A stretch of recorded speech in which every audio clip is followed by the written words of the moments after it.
Welcome to the RiVeR Project podcast series. I'm delighted to be here today in AkiDwA with Dr. Salome Mbugua. And Salome is the CEO of AkiDwA. So thank you so much for agreeing to do the podcast. Thank you. Thank you so much, Lisa. It's happy to have you here in our office in AkiDwA. Thank you for coming. Oh, thank you. Yes. So I might start by asking you to tell us a little bit about AkiDwA. Thank you. Yeah, I don't know where to start because AkiDwA has a long history. We are 24 years old, so next year we'll be 25. So AkiDwA Africa, which reflects actually to AkiDwA, which means sisterhood, in English. So it's Swahili for sisterhood, is a national network for migrant women living in Ireland. We were established in 2001. It was really women coming together to articulate the issues that were happening at the time, in late 1990s coming to 2000. And then in 2001, we formalized. So it came from those settings, starting as, like a women group, and yet ended up as a structured organization, which we see now. And we have moved actually to many places. We first operated in our own homes, and then we moved now to different offices and up to here now where we are. Our work was mainly led by the experiences of the women at the time, and experiences of those women during late 1990s to 2000 were issues of domestic, sexual, and gender-based violence. So some of the women were experiencing violence within their own marriages. All of us actually, the women that I would have mobilized to form AkiDwA at the time had experienced racism, either physical abuse or verbal attack, on the street, in the bus, or even, in where we are trying to access services and support. We also had experienced isolation, all of us. We were women, most of us, who had maybe left our own countries. We were young at the time. And really, we just wanted to be able to speak for ourselves and share these experiences of what was happening. And so that is really the root of where AkiDwA came from. It came from informed experiences of migrant women. And just to say that, we didn't start as just migrant women. We started as African women in Ireland, because we felt that, when we met to talk about issues of racism, issues, for example, of female genital mutilation, they were very unique to us, as, African women. And we also felt that maybe talking about a continent which has 54 countries, adding more, from other different continents would make it very much complicated. But anyway, we changed that in 2008. And this was actually under the direction of a funder who wanted to fund the organization. And because there was no any other network at the time that was really purely looking at migrant women, we ended up then, opening it up for other migrant women. And we could see that even when we went, for example, for outreach in places like Longford, in Galway, in Monaghan, because we did do outreach at the time to get to know what was the experiences of these other African women in other counties. So that's how we came to be. And we started with our own experiences of the time. Wow, so I did realize 24 years, Salome. So a very well-established network around Ireland, really, that is very much informed by those with lived experience. So when we think about AkiDwA, what services then have developed? Over the time, even when we were starting, we looked into what we can add value to, because there are so many services being provided, in Ireland by so many other organizations and groups. And even during that time, there were organizations and groups, but migrant women were not going to those services. So we had that uniqueness of coming up with kind of support structures, a platform where migrant women would feel we are connected, to the people who are providing services and to the people who are providing information. We could reflect that kind of diversity, and they could identify with us. I mean, migrant women at the time. And so we looked into what was unique, what was not provided at the time. In terms of DSGBV, domestic sexual and gender-based violence, there were issues of domestic violence at the time, because as you are aware, maybe we have, for example, child benefit that in this country at my time, even when I came, it's given to the mother, it's provided to the mother. And that created an in-power balance between, couples, because the couples were actually demanding for that money from the women. And most of them experienced, violence, either verbal, because the men wanted to manage that money. And actually, at the beginning, when we handled issues of domestic violence, it was as a result of that. Most of the, cases we were getting from the women, it was because their husband would not even allow them to come for sessions to be able to identify what are different forms of, violence. Coming from the African continent, most women take violence as only physical. They don't actually take other forms of violence, whether it's like psychological, emotional, like denial of money, or even the husband, like calling words, keeping document, controlling to leave the house. And this is the work that we took. We took to actually reach out to migrant women. That time it was the African women, to let them know about their rights, to let them know that they have the rights to hold the child benefit money. And if there are challenges and issues, we can work also with the men to make them understand.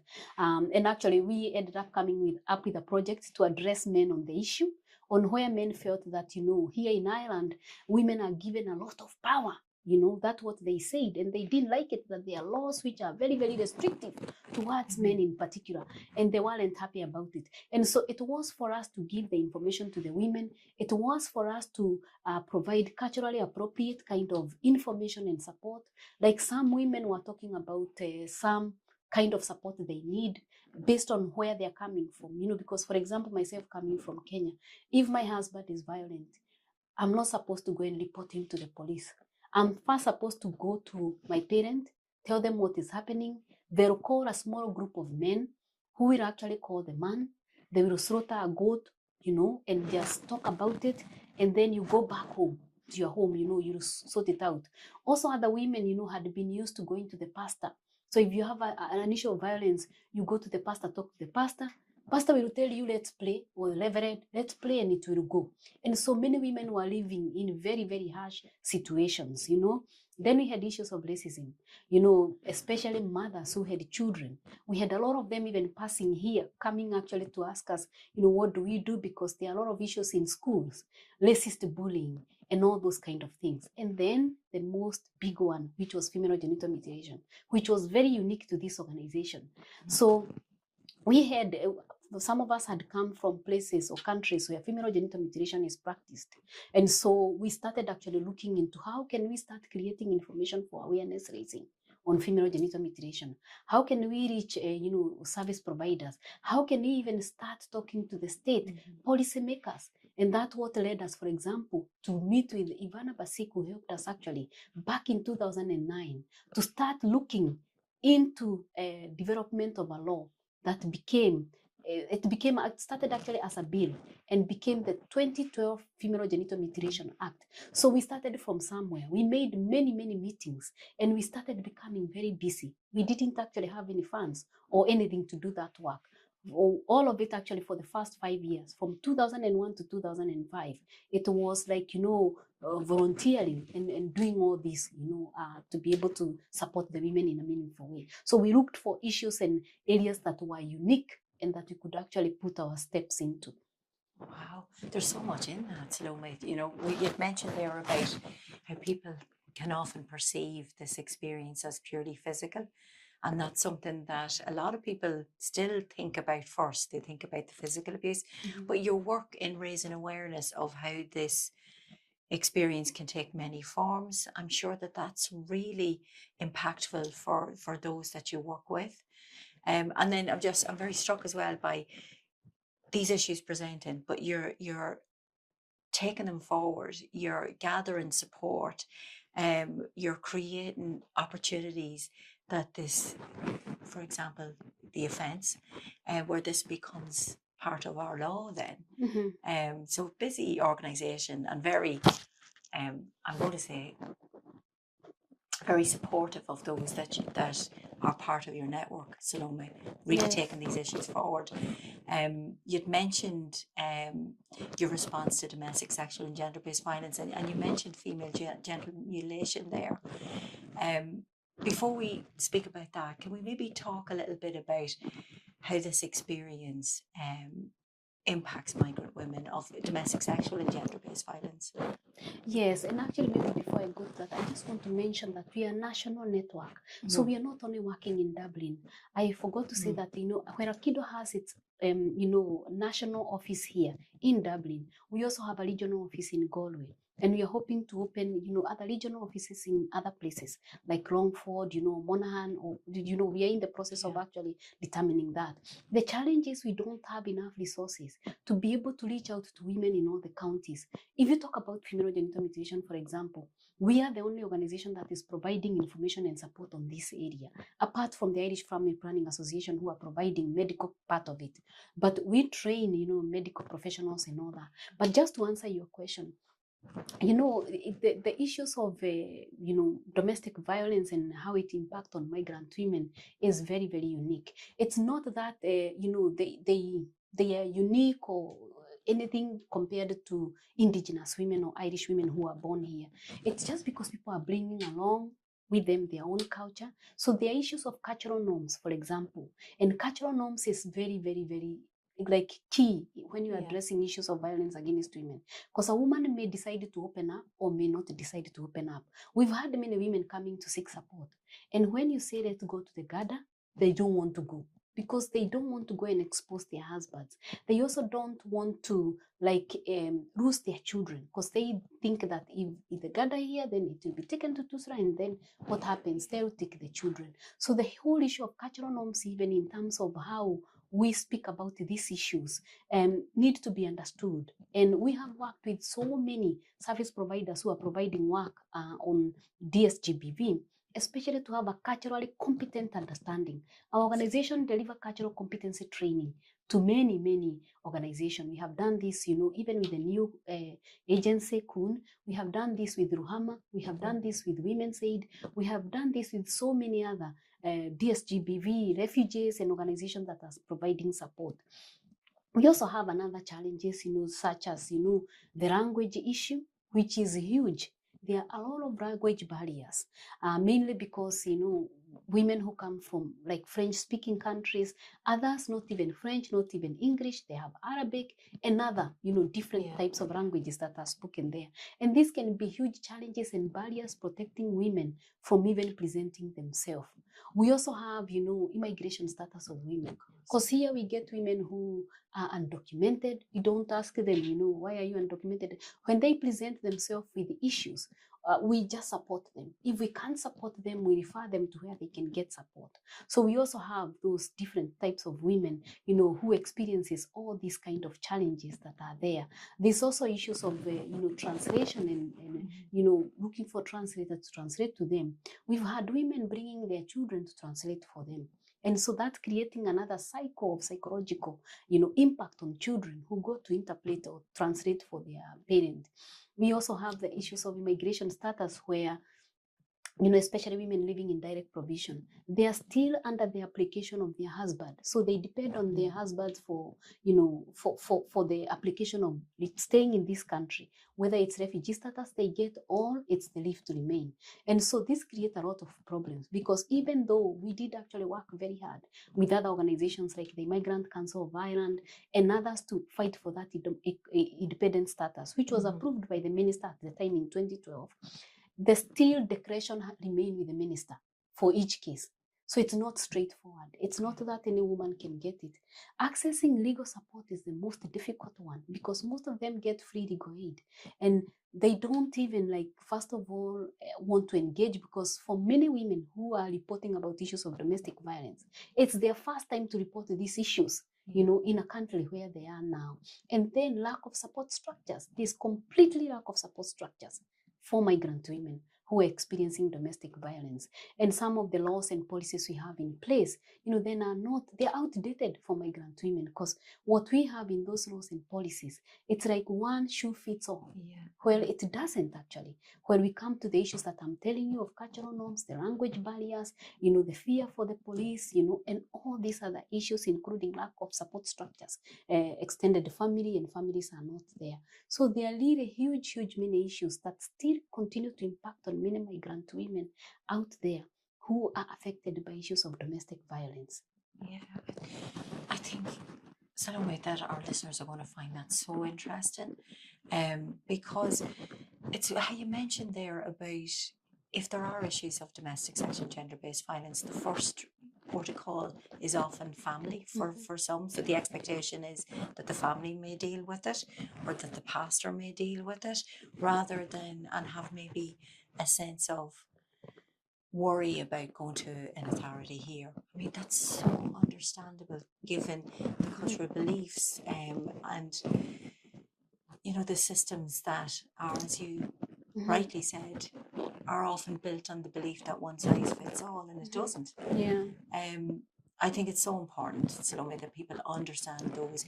Sometimes that support is a little bit further away for migrant women, and that there are things that we can do to close that gap, to make it a little bit easier, just less uphill. I know from having worked in a specialist DV service where we had many colleagues from multiple backgrounds, and the richness that gave to our practice. Yes. Where we began to appreciate a little bit more, we began to understand a little bit more how it's absolutely not the same, and how there were even little things that we could change to make the place more welcoming, to make people feel understood and heard. There is much more that we can do. Yeah, there's quite a lot. And I think the first step for everyone is to understand where the women are coming from. Because you see, we are so much used to what we have been doing in 1990s, 1980s. Those years have passed and this country has become diverse. And so every services that we are providing, it has to take into account the diversity of people who are accessing the services.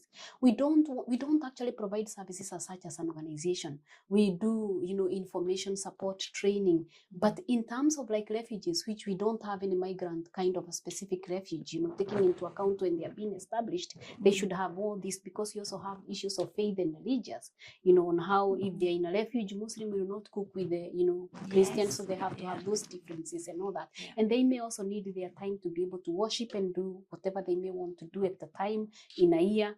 And so all the services need to be able to enlighten themselves. And that's why we do the cultural competency training. But organizations and groups have to be open, for the change that has taken place in this country. And if we do that, then we'll be supporting a lot of women rather than just leaving people to suffer. Because I said, we only 12 staff. We cannot actually even be able to reach to all the counties in a proper way and give a meaningful service and support. So we also look into how can we mainstream the services, and the understanding that we have. We also ask organizations to be able to engage, employ people from diverse, communities, so that they can be also identification for the people who are experiencing these problems. Because, some communities may not want to report even these issues to their own community because they also fear alienation. That if they report and they share with their community, they will actually be isolated, they will be put aside, it will create also other challenges, beyond just what they're going through. So services has to be able to open themselves, to be able to understand where the women are coming from, and to be able to help them in a meaningful way and do a lot of referral. Actually, some of the cases we get here, they are referred either by social worker, they are referred by different, organizations and groups, and even individuals, who refer the cases here. And if we can't deal with them, because, some of them may need to be taken to the court. Like I said, it's quite often, it's their first time to go to the court. They've never gone to the court, even understanding the structures. And I don't know whether you have ever been to any court here for family court and, for issues of violence. It's the most difficult place to be because you're meeting, the abuser.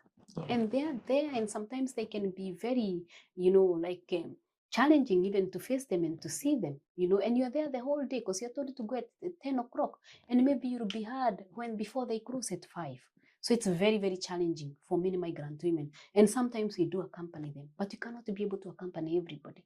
So it will be important also to build their capacity so that they can represent themselves. But you see, with violence, there's a lot of fear as well, especially for, for the survivor.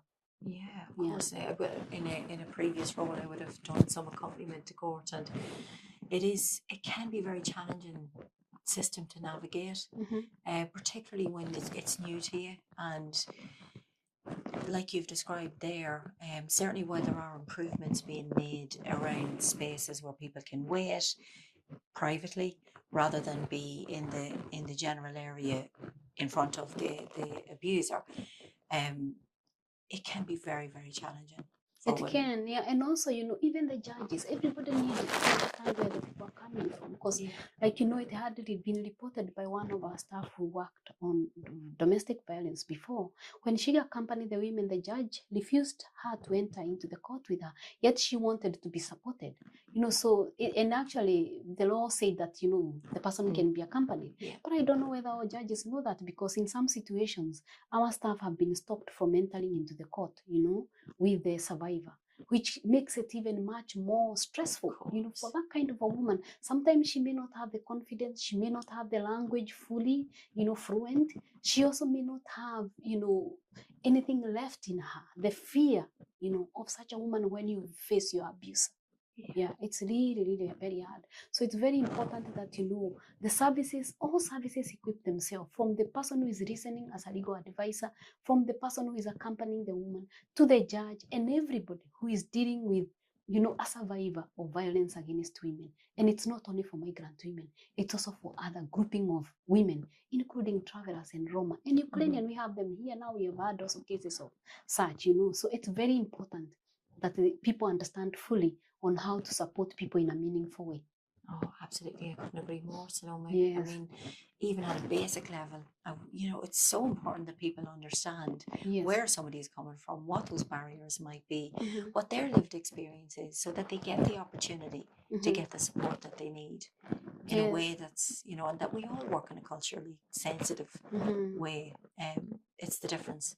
It makes such a huge difference to women. It also, but there's also that, some women have spoken of being disbelieved, and that when they tell things and they say things, they are disbelieved, even like in refugees, even in when the services are being provided in other, the DSGBV services, that people don't believe what they tell, because sometimes, you can tell something that look to be very, like dramatic. And so some of the clients have reported that, they felt like they were disbelieved, or they were not even, the reception, the approach that is given to them, even when they go to present themselves, they feel they cannot go back anymore. So there are also those issues that we need to understand as well as service providers, that you have to be open to listen to people without judging them, and trust what they're telling us, and help them to be able to overcome what is going on. Oh, absolutely. I mean, that's a really basic thing around believing when people come forward, because, the difficulty that and the effort that it takes and the energy that it takes to actually say your story, and then to worry about it not being believed that's very difficult altogether. So Salome, I'm coming back then to female genital mutilation. You've mentioned about your pioneering work in that area, in moving through, being part of the journey towards legislation. Yes. So a big part of AkiDwA's work has a focus on female genital mutilation. Could you maybe talk to us a little bit about the trends and what you're seeing on the ground and the challenges? Yeah, the female genital mutilation, which we call it actually FGM, and we use mutilation because that type of female genital mutilation is the most feared. It's when you actually, you tamper with the female genitalia, because female genital mutilation, according to World Health Organization, it's total removal. It's partial or total removal. So it's partial, removing a little bit, or completely the whole of female genitalia, and then stitching it. What you call defibrillation. And then what happens then from that is that it has complication impact for the woman. This can actually be done to a girl, even when they are born, or, before the woman gets her first child. So it can happen at any time of the year, when the child is born or very late. But our work goes back to 2001. And this was actually brought by a group called CORAF, CORAF, the international development workers who are working mainly in areas or in countries where female genital mutilation is practiced. We have female genital mutilation practiced in over 30 countries. Most of them are in Africa. We also have Asia and the Middle East. And what happens was that, so they brought the information during the sessions that they were giving at the time, because what they would do is to come and talk about their development issues that they are facing in countries where they are working. And CORAF is still there, it's operating.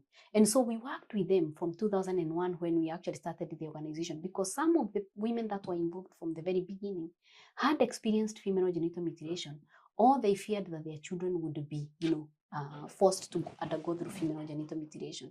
And so we started our work from there. We came up with the first booklet of raising awareness. Our initial intervention was to raise awareness about female genital mutilation in a country that was changing very, very quickly. Because at that time you could see in Ireland, there were a lot of people coming from all over the world now living in Ireland. And we didn't want this issue of female genital mutilation to happen here. We wanted people to understand more. And so as an organization, we started this work. We also worked with CORAF and other groups. We approached one of the ministers at the time in 2002 to introduce the bill to forbid female genital mutilation taking place here, to come up with a law. And it didn't work out. But we started actually at that time of 2002. It only came to happen in 2012 when Ivana actually took the issue in 2008. And so we started from there. Then we started engaging with our own women, on what do they think about female genital mutilation? Do they understand it? Do they know it? And really, we were shocked because so many people knew about female genital mutilation from countries where female genital mutilation is happening. And we asked them, if it happened here in Ireland, what would you like to be done? And they came up with so many suggestions. So there were good meetings that took place in places like Adron, Galway. We actually built a group of men and women from affected countries or affected communities, as we call them. These are countries where female genital mutilation is practiced, and came up with that. We came up with case studies, of different situations and different cases. And this built our work over the time. With this, actually, we also managed to get funding from HSC, because they're still our funder in this work of female genital mutilation. And with that, we developed a complete work plan, for 3 years. It was for a period of 3 years. And we also got some funding from EU to be able to work on that, because there was a group at EU which was looking at issues of female genital mutilation at EU level. So AkiDwA became partner with IFPA to look into this in Ireland. And that's how we established our first prevalence for female genital mutilation. It was back in 2007, 2008, where we learned that we had around 3,000 women. Over 3,000 women had experienced female genital mutilation at that time, of 2008, living here in Ireland. We actually learned from other organizations like in UK. The issue of female genital mutilation had been happening for so long. And so we learned from them on how do you get statistics of prevalence of female genital mutilation. And they showed us how to synthesize, the numbers, using the World Health Organization prevalence and actually sensitizing it using the Central Statistics Office, looking at the countries that are affected for people living here in Ireland. And we've been doing that. So we have done that, now 2 times. So for the second time, the numbers were high, almost 6,000, almost double. Yeah. But I also just want to say that the numbers that we have are from 25 years up to 45. So we are leaving the one from 0, and then we are leaving it from 46 all the way to whatever age. So we have not captured those numbers. And we have not also captured the people living in direct provision centers, who would be many. So which means that the numbers of people living in Ireland with female genital mutilation are so much higher than the 6,000 we mentioned, because we are only depending now on central statistics. And even in that, now it has become more problematic, because we have so many people who have become, for example, citizen, and when they talk, they don't call themselves like they are from a specific country. So they call themselves Irish and all that. And so it creates even much more challenging problems, to be able to come up with proper statistics.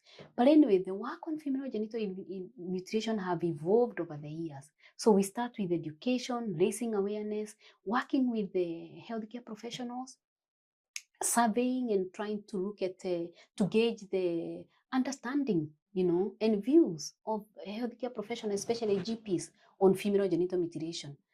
Working with educators to gauge their understanding of female genital mutilation, working with the community, all these surveys we have done over the years to be able to gauge their understanding and even what they think about female genital mutilation. Is it happening? And then working with Ivana, from 2008, we visited our office actually in the Doyle. It was one of my first time actually to visit the Doyle at the time.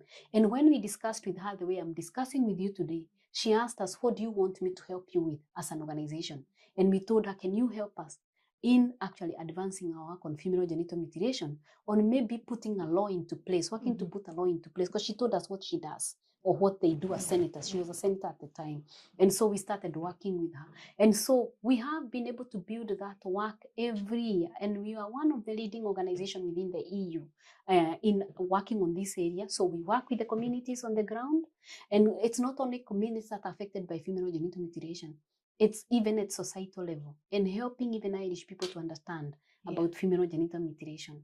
And again, it's because, families have changed in Ireland. They are mixed families, from different continents, from different, forms of life, walks of life and all that. So we have to be able to raise awareness to everyone.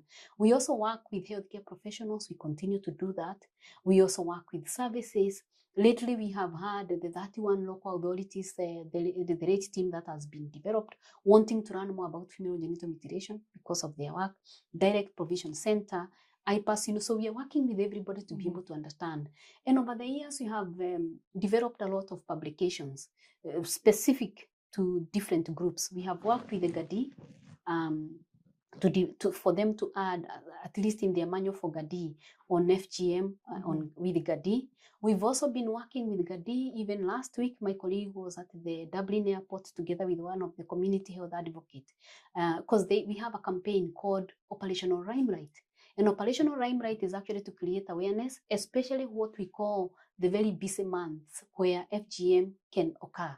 So it's December and during holidays. So they go to the airport, they talk to people, they share leaflets, they talk about the law, but they also raise awareness about female genital mutilation. Because the law that we have, the 2012 Female Genital Mutilation Act, it's full. You cannot perform FGM in Ireland, and you cannot take a child out of the country for that purpose. So it has what we call extraterritorial element. And even if you support that child to get a passport, to pay the ticket for her, you are equally guilty, and you could actually be also put, into crime, where you would have to pay 14, you actually would be put into jail for 14 years and pay 10,000 euros, or both. It depends. So people have to understand these consequences, that you cannot even bet that child, like getting a passport, taking her out of the country, or a relative going with her, and then she goes and experiences female genital mutilation. So we raise awareness with the GADI on that. They go toward the airport, during different sessions of the year. We also have been working with healthcare professionals. And I'm also happy to say that we've been working with UCD in developing a model on female genital mutilation. Actually, we have a meeting tomorrow with them to discuss on how it's going. So it's a module on female genital mutilation, mainly to midwife people who are standing to be midwife, or who are standing on criminology and all those kind of things, to understand about specifically female genital mutilation. So we have seen progress in this work, where, when we started, there were not many people who were interested, but now it looks like everybody is very, very interested. And one of the things we achieved this year is winning the Community Award of the Year and Overall Award of the Year because of our work on female genital mutilation and its uniqueness on the work that we are doing in the country. So we are still there. We are also talking to the, CUN, because female genital mutilation is a form of, violence against women, and a DSGBV. And, we have also, international and EU treaties that also look into this, including CEDAW, GREVIO, the Istanbul Convention and all that, that says very clearly FGM should also be put under the, pillars of DSGBV, pillars that we have, that when we look to DSGBV, whether it's prevention, we should have FGM there. How is it prevented? Protection, how is it, and all those, how are we working? How are we working in them? And in particular, prevention. Because something I didn't mention is that female genital mutilation is a very private kind of issue. It's about your private body. You don't go telling people about your private, people are very private. And so it happens in private doors. And not unless something tragic happens, nobody will talk about it. But when it happens, if the whole world will know that, a child was bleeding, something happened and all that, and it can be checked based on what the definition of female genital mutilation is.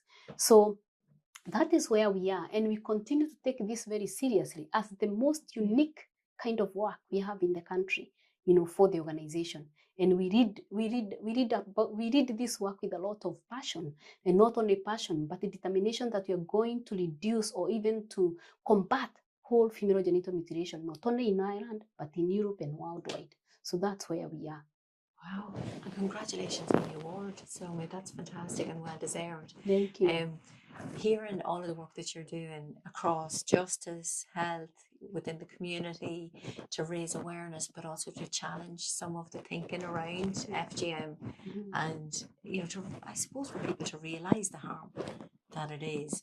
And I was very struck by data generally is so hard to get, but when, as you say, this is a very private matter, or seen as a very private matter, it can be really difficult to get a sense of who is affected by this.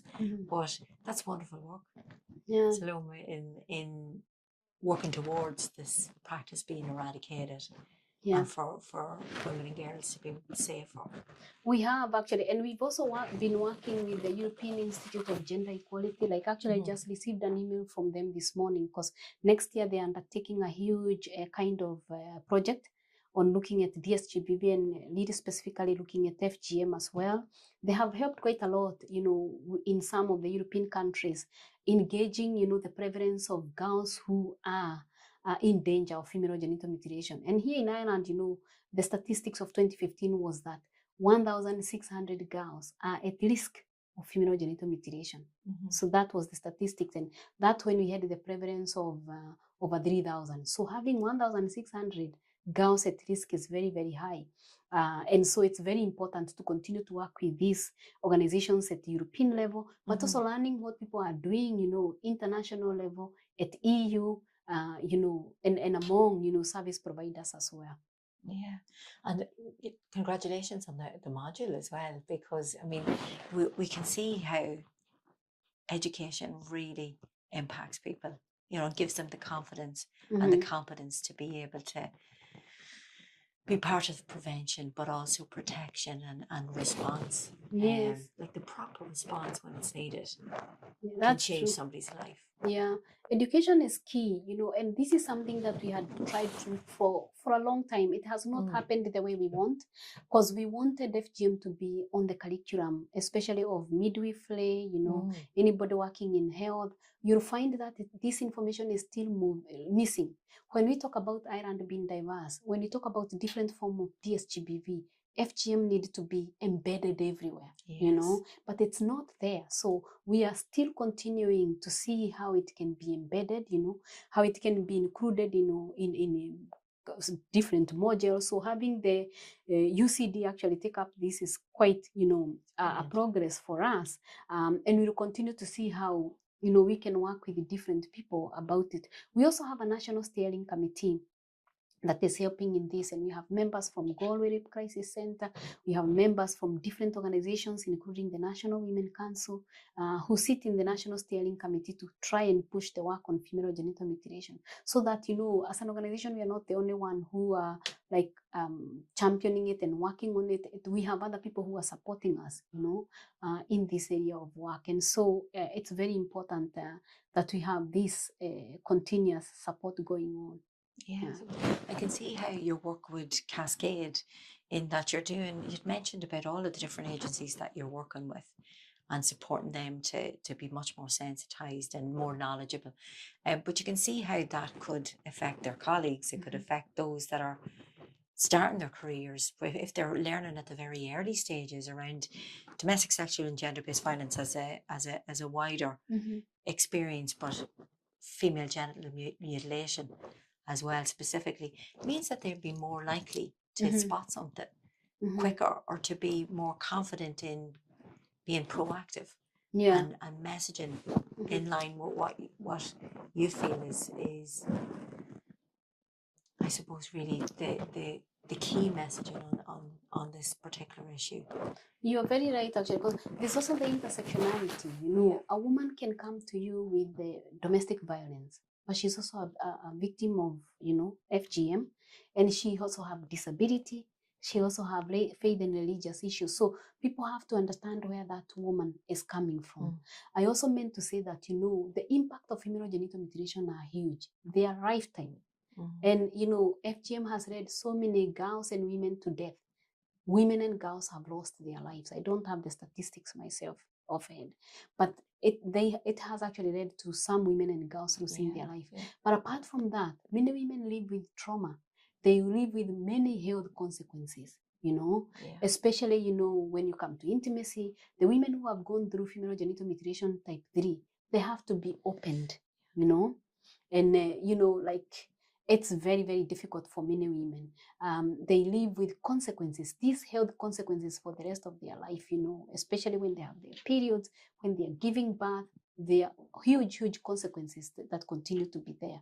Yeah, absolutely. Yes. I'm not sure if many people are aware of, you know, the different types of FGM, but also then the immediate impacts, but then the longer term impacts as well. Yes. So I mean, your work is wonderful in that, in raising awareness, and your publications are always excellent. So we've talked a little bit about the work that you've done with other agencies and how impactful that is. I think really importantly, some of your key messaging has been goes back a lot to cultural competence. Yes. Doesn't it? You know, in terms of being aware of and being sensitive to the needs. Yeah, so like I said earlier, you know, the cultural competency does not only come to female genital mutilation, it comes to the whole work of DSGBV, because there are also other forms of DSGBV that you have not spoken about, you know. When I talk about intersectionality, actually our work in Cork last year confirmed that, you know, we also have that intersectionality in terms of the different forms one woman can have. So we had, for example, one woman who had been forced into marriage when she was young, she had been mutilated, and she was experiencing violence. So there were 3 types of violence that he had been experiencing. And this is actually what, when I go to refugees, when I go to speak to people who are working on the issue of DSGBV, I ask them to be a little bit more open. Here we have an intake form, for example. Our intake form, when a client comes, we register the client, what help did they come for, and, you know, they can tick different things under the DSGBV. But I don't know if all the services that are supporting, you know, victim support or DSGBV in general are taking into account all those kind of forms of, you know, violence against women or DSGBV. And so cultural competency is very important because it helps you to understand where the client is coming from or where the person who is actually coming to seek support is coming from. You know, we do train on cultural competency. We even have a small book, Becoming Culturally Competent, because you can never be completely competent. Even myself, I come from a different, you know, background. And it's not that I'm competent, even though I've been in this area for 24 years. We are learning every day. And we need to open ourselves to know that we are not expert that we would want to call ourselves, because we have become expert by learning from what people are going through and, you know, the challenges that are there. And so our cultural competency training, you know, we talk about, you know, different types of people, where they're coming from, you know, how to communicate to different people, understanding, you know, their cultural norms, you know, also the biases that we hold, and how we deal with the different people, questions to ask, and how you deal with different people from different backgrounds, you know. And then we go sometimes specifically, if we are training on female genital mutilation, we use case studies. We have a lot of case studies on female genital mutilation, on domestic violence, on any other thing, you know, that women are trying to come up with, including mental health or, you know, issues of trauma and all that. So we use a lot of our own case studies that we have developed. So our cultural competency training, it's actually supposed to be for 3 days. Most people don't find that time for 3 days. So we can do 1 full day, because if you really want to understand and get something out of it, you have to do at least, you know, a few, you know, kind of topics, before you can even start becoming, because you are becoming, it's not that we're going to make you cultural competent. Yes, And you also yes. have to take that interest to learn more. So if I'm getting a woman coming to me from Zimbabwe, you really need to be able to, maybe, because all the information is online nowadays, you can actually learn about the country, how they treat the women, issues of domestic violence, whether there's any FGM. You can be able to learn a lot from that.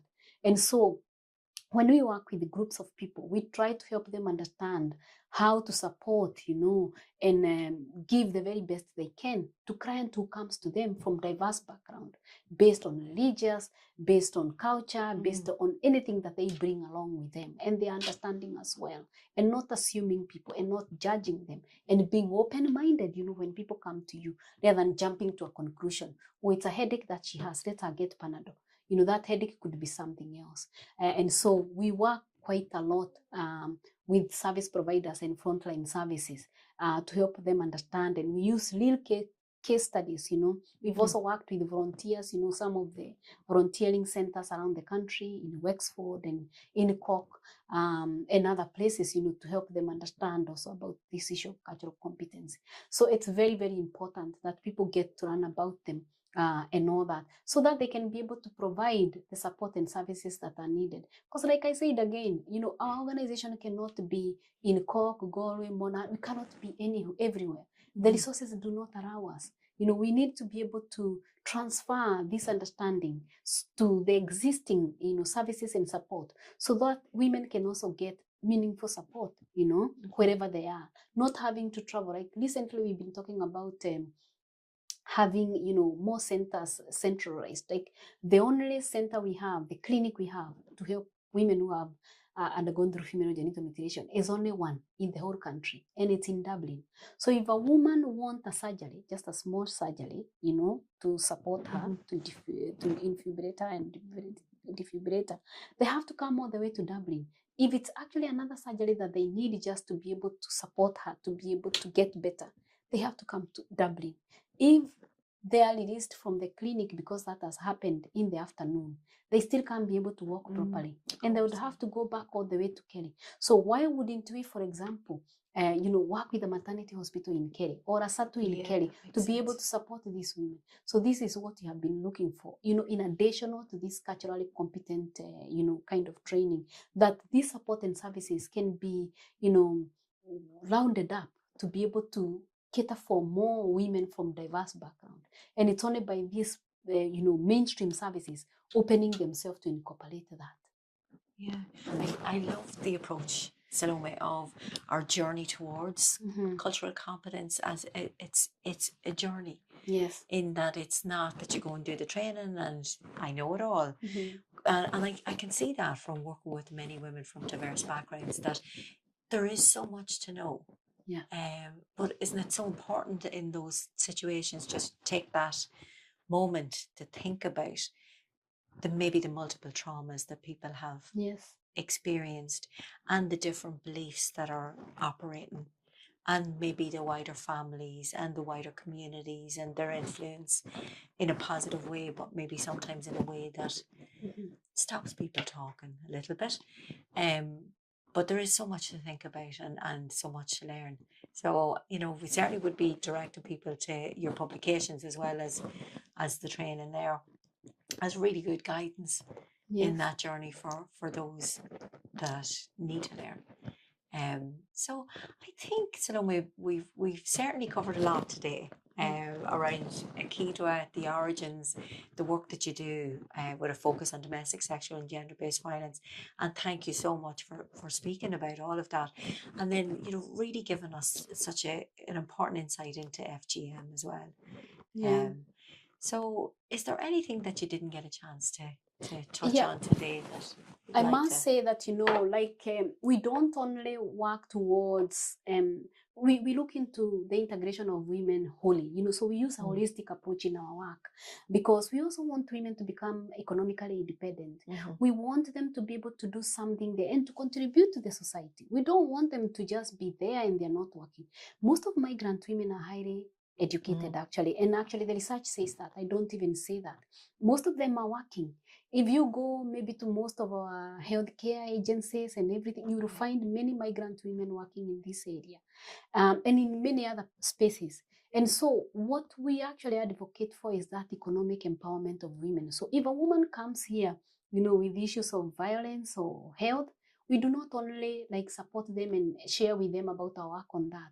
We share with them about our work on economic empowerment. So in economic empowerment, you have different projects like Empower Her, where you work with women to work on their CVs, like prepare them for interviews. But most importantly, what we do, we hold what we call not health fair, but job fairs. So next door here, I told you we have a hall. We also sometimes do them in LinkedIn. We do them in different halls, like in Galway, Sligo, and other places. So we work with other partners on the ground. Our work is mainly done through other partners. We joined effort with them. Like we had actually a health summit 2 weeks ago in Galway. We had over 12, partners working with us on that.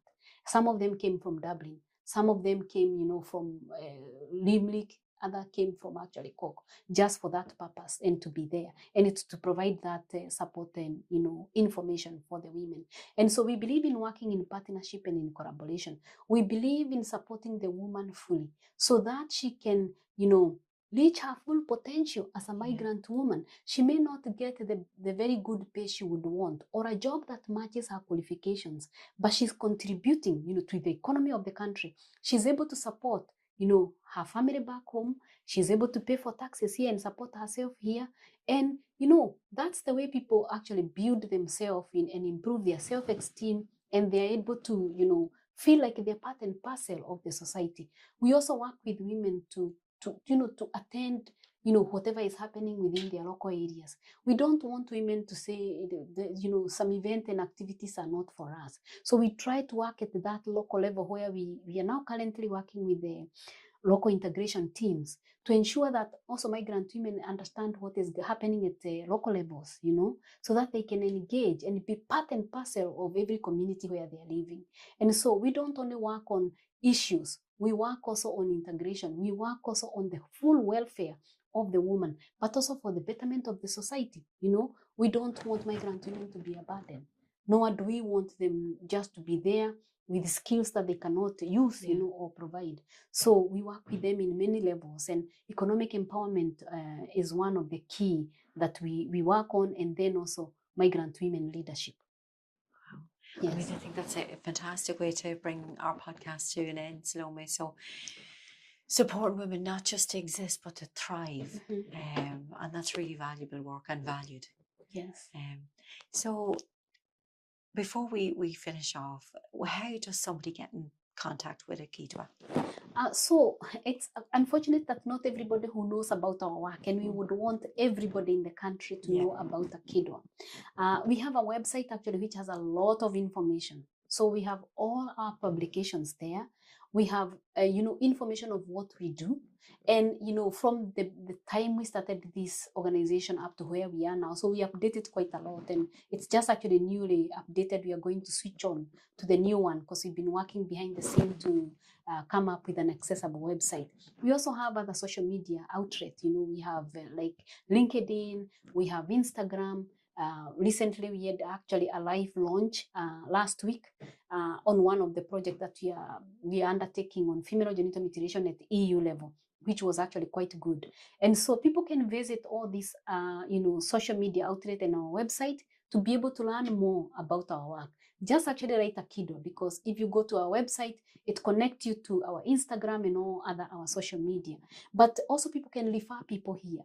So we get referral from hospitals, we get referral from social workers, from community groups, we get referral people presenting themselves.